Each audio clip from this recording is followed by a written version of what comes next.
और मेरे पागलों, भक्त के 3 लक्षण हैं। हमने एक महापुरुष के मुंह से सुना, भक्त के 3 लक्षण। उसके बताने के पहले हम आपको बताएं कि भक्त कौन है। ये थोड़ा सा आज की कथा बहुत ध्यान से समझना। सूत्र है, आप भक्त हुए या नहीं इसका आप खुद निराकरण कर पाओगे शायद आज की कथा सुनकर। भक्त के अंदर 3 गुण होते हैं। पहला भाव, दूसरा भरोसा और तीसरा भोलापन। पहला भाव, दूसरा भरोसा और तीसरा भोलापन। अब भाव है, भरोसा है और भोलापन है, समझ जाना भक्ति उतर गई तुम्हारे जीवन। हाँ, ये तीनों तुम्हारे अंदर घटने लगे तो समझ जाना तुम्हारे अंदर भक्ति उतर गई है, तुम्हारे अंदर भगवान की कृपा। और भरोसा और भाव और भोलापन, तीनों पर यदि विस्तार करें तो भाव हो तो कर्माबाई जैसा। कर्माबाई भगवान को खिचड़ी खवाती, खिचड़ी बना के खिलाती। तो कर्माबाई जब भगवान को खिचड़ी बना के खिलाती ना, जल्दी जल्दी में जगन्नाथ जी को जब खिचड़ी खिलाती तो वो नहाती नहीं, बिना नहाए खिला देती। क्योंकि नहाएंगे तो लेट हो जाएंगे, और लेट हो जाएंगे तो भगवान भूखे रहेंगे, सुबह से लोगों की लाइन लग जाएगी। बिना नहाए खिचड़ी बना देती और ठाकुर को, जगन्नाथ जी को भोग लगा देती। एक दिन घर में कुछ महात्मा आए और महात्माओं ने कहा कि तू बिना नहाए जगन्नाथ जी को भोग लगा देती। अरे बाबरी, शर्म नहीं आती? पाप पड़ेगा, पाप, नरक जाएगी नरक। उसने कहा भगवान हमें पता नहीं था, क्षमा करो, क्षमा करो। भगवान ने कर्माबाई ने क्षमा मांगी। दूसरे दिन बिचारी स्नान ध्यान करके और बढ़िया चौका चूल्हा करके गंगाजल छिड़क के खिचड़ी बनाई तो लेट हो गई, लेट हो गई। उसकी आदत थी, भगवान जगन्नाथ जी रोज भोग खाने आते थे, खिचड़ी खाने आते थे। पट बंद किया, पर्दा लगाया, और जैसे ही पर्दा लगाया भगवान आए जगन्नाथ जी, जल्दी जल्दी गरम गरम खिचड़ी खाने लगे। इतने में मंदिर के पट खुल गए तो भगवान बिना पानी पिए, बिना मुंह धोए ही मंदिर में चले गए। तो पुजारी जी ने देखा कि जगन्नाथ जी के होठों के पास खिचड़ी लगी है। तो पहले जगन्नाथ जी से बात करते थे पुजारी जी, तो जगन्नाथ जी से पूछा, ठाकुर क्या बात है, आज तुम्हारे बगल में ये खिचड़ी लगी, सुबह सुबह किसका भोग पकड़ लिया, किसका भोग मसक दिया, किसका भोग पा रहे? तो ठाकुर जगन्नाथ ने कहा क्या बताएं, कुछ बाबरे पागल आ गए थे बाबा, हमारी भक्तनी कर्माबाई को नहाने का ज्ञान दे गए। उस चक्कर में गरम खिचड़ी खाई और ऊपर से पानी भी पीने नहीं पी। इधर जल्दी आने की जिद थी तो पानी भी नहीं पी पाए और गरम गरम खिचड़ी खाई। यदि तुम हमारी बात मानो पुजारी जी तो एक काम करो। बोले क्या? बोले कर्माबाई के घर जाओ और जाके कहना भाड़ में जाए नहाना, जैसे पहले बनाती थी वैसे ही बनाया करना।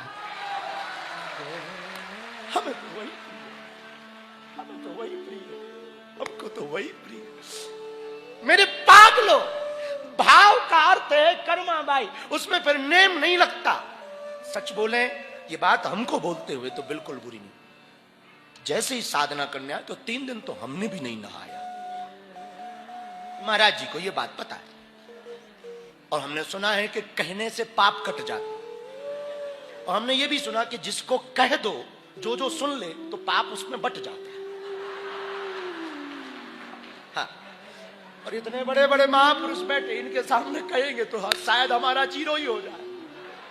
हाँ, सच बता रहे, 3 दिन ठंडी बहुत थी, बर्फ भयंकर थी, और हमको ठंड बहुत लगती, बंदरों को वैसे ही लगती। उनके चेले के चेले हैं तो थोड़ा गुण तो होगा ना, तो हमको ठंड बहुत लगती। 3 दिन अपने राम ने स्पर्श स्नान, नहाए धोए आदमी को छू लिया, मतलब हमने नहा लिया। और स्नान के मामले में बद्रीनाथ वाले महाराज जी आगे हैं। 3:30 बजे ही ये नहा लेते, तो हम सुबह सुबह इनको ही दंडवत 3 दिन ठोके। भगवान बता भी दिया कि वैसे आप लोग यहां तप्त कुंड में स्नान करते हो, महत्व यहां अलकनंदा में स्नान करने का है।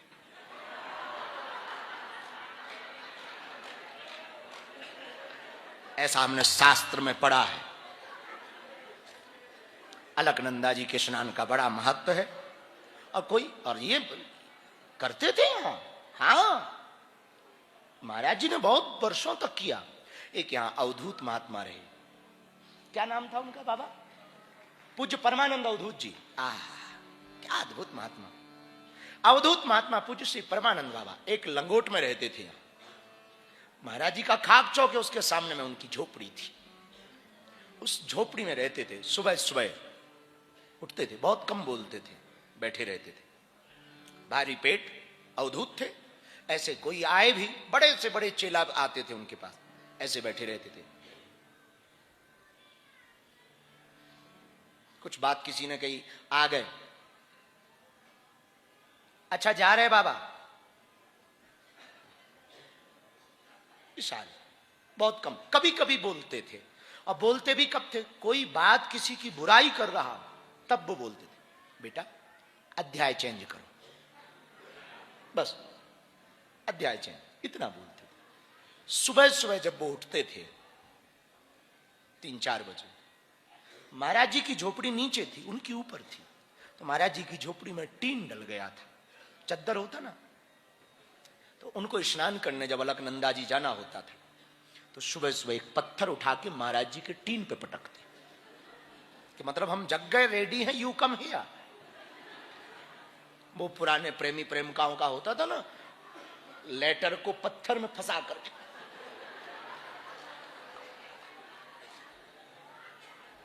कल हवेली पे आ जाना है।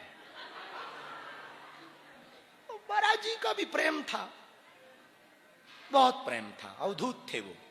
महाराज जी हाथ पकड़ते थे, केवल लंगोट में रहते थे। अलकनंदा जी जाते थे, कम से कम 30 मिनट अलकनंदा जी में खड़े होकर वो स्नान करते थे। 30 मिनट। आप एक बार डुबकी लगाओ तो 2.5 मिनट तक ये होश नहीं रहेगा कि हम हैं भी कि नहीं। सुबह सुबह मुंह धोने के लिए हाथ लो तो पहले नंबर पर हाथ गायब हो जाता, पर वो 30 मिनट तक स्नान करते थे। बड़े अद्भुत परमहंस हुए, बहुत अद्भुत महात्मा हुए। और भरोसा कैसा हो। एक बात याद रखना, ध्यान से सुनना, भरोसा तब टूटना चाहिए जब पृथ्वी फट जाए और आकाश फट जाए, तब टूटना चाहिए। भक्त का भरोसा तब तक पक्का रहना चाहिए जब तक पृथ्वी फट ना जाए और आकाश भी फट ना जाए। जब पृथ्वी में भूकंप आ जाए और आकाश फट जाए, तब भरोसा तोड़ना के भगवान नहीं है, वरना तब तक भरोसा मत तोड़ना। वो है, समय की देर है, वो समय आएगा, एक झटके में सब हो जाएगा, एक झटके में सब हो जाएगा। भरोसा को, वृंदावन में एक महात्मा हुए, भरोसा पर हम आपको कथा सुनाए।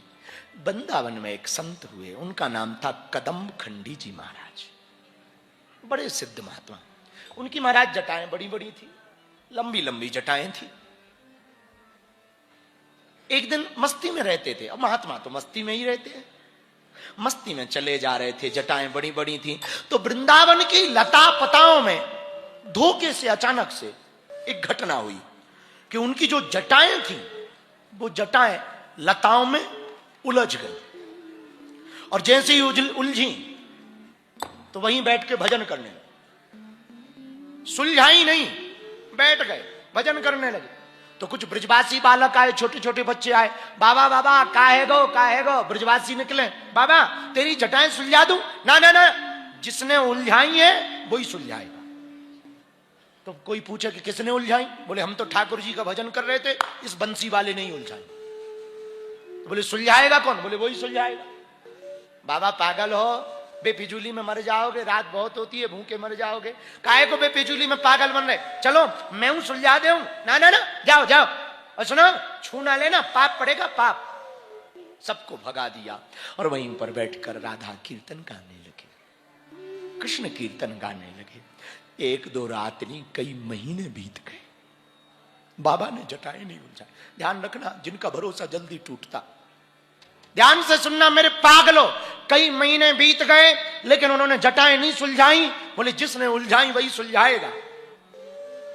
ठाकुर जी ने देखा कहीं ये मर ना जाए बाबरा, तो हमारे गोविंद छोटा सा बालक का रूप धारण करके कृष्ण कन्हैया बन करके आ गए, और बड़ी तोतली वाणी में, बड़ी प्यारी वाणी, बाबा ला मैं तोरी जटाएं सुलझा दूं। तू कौन है भैया? बाबा मुंह को ना है पहचानो, मैं हूं तो ब्रज को छोरा, नंद को छोरा हूं, मैं ही तो कृष्ण कन्हैया हूं, जाको तू कीर्तन गा रहा। बाबा बोले छूना लइए दारी के, छूना लेना क्यों? बेफिजूली की बातें बतावे, हम जानते हैं। क्या जानते हो? तू अकेलो नी ब्रज में डोले, जब तक किशोरी जू ना रहे तू अकेलो डोले ही ना। हमको उल्लू बनाने के चक्कर में तू आयो है बहाने बनाने, हम ना मानेंगे। हम कैसे माने कि तू ठाकुर है, हम कैसे माने कि कृष्ण कन्हैया है? भगवान जी बोले हमका आधार कार्ड दिखाएं का, कैसे मानोगे कि हम ठाकुर जी हैं? बाबा बोले अब तुम्हारी पहचान को तो एक ही उपाय है, साथ में किशोरी जू आ जाएं और वो कह दें यही ठाकुर जी हैं, तो हम मान लेंगे तुम ठाकुर जी। ठाकुर जी बरसाने गए, किशोरी जी विराजमान थी, सखियां अष्ट सखियां ललिता विशाखा आदि सखियों के मध्य में विराजमान थी। दोपहरी का समय था, सभी सखियां बैठ करके श्री किशोरी जी को मधुर मधुर वार्तालाप सुनाई रही थी, पान को बीड़ा खिलाई रही थी। बाई समय पर ठाकुर जी तपती दोपहरी में जून के महीने में पहुंच गए। अरे ओ देवी, तो किशोरी जी ने देखा, अरे आप? ठाकुर जी ने कहा किशोरी जू जल्दी चलो नहीं तो वो बाबा निपट जाएगा। कौन बाबा? पूरी घटना बताई। एक बाबा है, बाकी जटाएं लताओं में उलझ गई कीर्तन करते करते। अब वो कह रहे हो तभी सुलझाएंगे जब ठाकुर जी सुलझाने आएंगे। तो किशोरी जी बोली हमको क्यों ले जा रहे हो? बोले हम गए थे, वो मान ही नहीं रहे कि हम ठाकुर जी। तो बोले मानेंगे कैसे? बोले वो कह रहे जब तक तो किशोरी जी ना आएंगी राधा जी, तब तक हम ना मानेंगे तुम ठाकुर जी हो। बाबा बोले इसलिए तुम हमारी प्रमाण पत्र के लिए साथ में चलो। ठकुरानी बोली गजब है। और ठकुरानी जी ने कहा ऐसा भगत है तब तो हमें भी देखना है। तो ठकुरानी भी गई, और जैसे ही गई तो ठाकुर जी बोले ले बाबा इनते पूछ लो हम हैं ठाकुर जी के नहीं। तो जैसे ही किशोरी जी को देखा, किशोरी जी ने मुस्कुरा कर कहा यही ठाकुर जी है। बाबा मस्ती में झूम गए। ठाकुर जी ने एक एक जटाएं लता से सुलझाई, और जब सुलझाई तो दोनों के चरणों में डूब गए। उनका नाम महात्मा कदम खंडी हुआ। मेरे पागलों, कलयुग में भी ठाकुर उलझे जीवन को सुलझाने आ सकता, बस भरोसा ऐसा होना चाहिए। तुम्हारा इतना दृढ़ भरोसा होगा, तुम इतनी दृढ़ता के साथ हमारे ठाकुर जी पर भरोसा करोगे तो भगवान आएगा, भगवान सुलझाएगा। और भगवान तो उलझे हुए लोगों को ही सुलझाते हैं, भगवान का काम। और मेरे पागलों, हम लोग तो उलझे ही हैं, वो तो सुलझाने का काम। तो भक्त के 3 लक्षण हैं, पहला भाव, दूसरा भरोसा, और तीसरा भोलापन। भोलापन कैसा हो? बच्चों की तरह, बच्चों की तरह भोलापन होना चाहिए, नामदेव की तरह होना चाहिए। नामदेव जी के घर पर भगवान स्वान बन करके, कुत्ता बन करके आते। नामदेव जी भोजन बना करके, टिक्कड़ बना करके, रोटियां बना करके रखते और बाहर जाते। जल लेने के लिए जलाशय जाते, तब तक कोई ना कोई रोज आकर के रोटी खा जाता। एक दिन नामदेव जी ने देखा कि कोई रोटी रोज खा जाता, आज चुपके से देखना है कौन खा जाता। देखा एक कुत्ता आया, रोटी मुंह में दबाई, भागने लगा। नामदेव जी ने घी का डब्बा लिया, पीछे पीछे भागने लगे। अरे गोविंद, हे विठलनाथ, हे ठाकुर, सूखी रोटी मत खा, कम से कम घी तो लगा ले, घी तो लगा, घी तो लगा, घी तो लगा के खा, घी तो लगा के खा। सूखी खाएगा गले में अटक जाएगी। दौड़ते दौड़ते गिर पड़े, गिर के फिर उठे, डब्बा उठाया और फिर पीछे पीछे भागे। लंबी दूर तक श्वास फूल गई। जब श्वास फूली तो भगवान से भी नहीं रहा गया और कुत्ते के बीच ही गोविंद प्रकट हो गए। कुत्ते के बीच में भगवान प्रकट। ऐसा भोलापन स्वान में भी भगवान देखे, ऐसा भोलापन। भक्त के 3 लक्षण, भाव, भरोसा और भोलापन। और तुम्हारे अंदर ये तीनों घटित हो गए तो मेरे पागल, तुम भगवान के भगत हो गए। बालाजी महाराज के कृपा पात्र बागेश्वर धाम पीठाधीश्वर परम पूज्य धीरेन्द्र कृष्ण शास्त्री जी महाराज का पावन संकल्प। मध्य प्रदेश में छतरपुर के ग्राम गढ़ा में बनेगा विश्व स्तरीय कैंसर अस्पताल एवं रिसर्च सेंटर, जिसकी आधारशिला देश के यशस्वी प्रधानमंत्री नरेंद्र मोदी जी के कर कमलों से रखी जा चुकी है। 200 करोड़ रुपए की लागत वाले 100 बेड के इस अस्पताल में गरीबों का होगा मुफ्त इलाज। ये बहुत बड़ा अवसर है, बहुत बड़ा काम है। संकल्प बड़ा हो, संतों के आशीर्वाद हो, प्रभु की कृपा हो तो समय सीमा में सब पूर्ण होता है। हमारे प्रियजनों, बागेश्वर धाम पूरे भारत के लोगों, अभी तक अस्पतालों में मंदिर थे, अब मंदिर में अस्पताल होगा। कैंसर हॉस्पिटल निर्माण हेतु सहयोग देकर पुण्य के भागी बने।